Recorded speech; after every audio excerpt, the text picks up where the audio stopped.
Champing? Champing? Anong ginagawa mo dyan? Champing? Champing? Sabi ko, anong ginagawa mo? Bingi lang? Aba ka, galing talaga, ba't ka nakabuka ka? O tignan mo talaga ang itsurang yan, no? Ba't ganyan ang position mo, Champing? Nagpapahangin ka? Ano pinapahanginan mo itong putotay mo? Kahit pahanginan mo, hindi na malalamanan niyang bitlog mo, Champing. Kita mo nga, oh, parang lobo na nawala ng hangin. Oo, nakanganga ka na naman. Handa ka na naman mga Champing.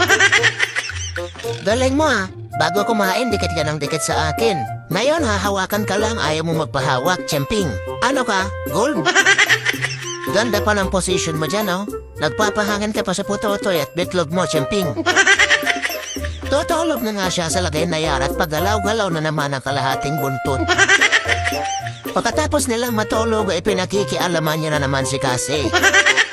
Kinokompronta niya na naman si Cassie ba't panay daw ang paganda. Kita nang wala na siyang bitlog. Nakapagtimpi pa siya sa lagay na yan kaya kinagat niya na lang ang kanyang toy. Oh, ba't nandiyan ka na sa ibabaw, Champing? Tumatatas ka na naman sa Uncle Casper mo, Champing.